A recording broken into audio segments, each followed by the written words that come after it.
Are you dragging this morning? Are you one of those who slept through your alarm because you forgot to change the time? Well, if you're still trying to find that hour of sleep you lost with daylight saving time yesterday, we might have the answer. Yeah, they're angry because I scuffed up the floor dragging in here this morning. See that? There's Yes, a little he trail. did.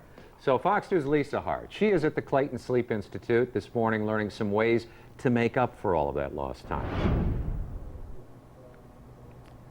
That is right. We're going to try to help you out here this morning. Maybe you're struggling this morning, like you guys have been talking about, losing that extra hour of sleep. That is where Dr. Mark Muehlbach comes in of the Clayton Sleep Institute. And we've kind of been talking this morning, a lot of extra tips here going on. One of those being, though, for all of you, if you are struggling with sleep just in general, there are some things that you can come in here and do. One of those being an at-home sleeping test. Maybe this is the week to do it to really see what's going on. And you have this at-home test that you guys can actually come in here and try out, and you're going to demonstrate that for us. So kind of tell us, what does this do? What's the point of it? Who's it good for? Well, it's good for people who might be screening for sleep apnea. So if they snore, if they've been told that they stop breathing during sleep, this is a pretty good device at identifying that. If they have trouble sleeping, like insomnia, that's a little trickier.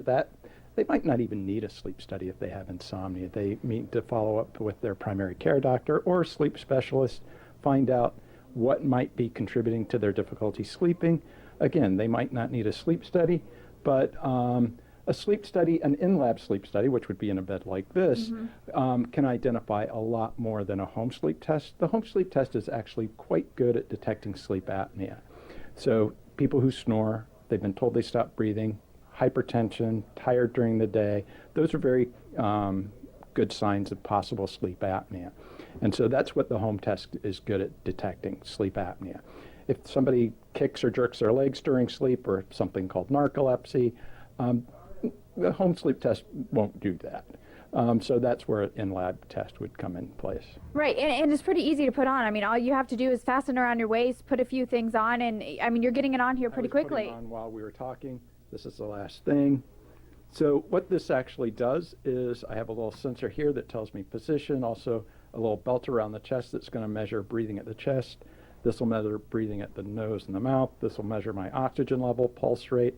Position will be monitored. So we can download this, send it home with a person today, download it the next day, get the results to the doctor within 24 hours. There we go. And just for you guys there at home, I mean, this is a nice little comfortable room, very much like a hotel or your bedroom at home, and you try to make it comfortable if you're going to come in here and do a sleep study. Right. We try to make it as comfortable as possible. I've been doing this for 34 years, and when I first started, we were in a hospital, and it seemed very much like a hospital place. You were in a hospital bed.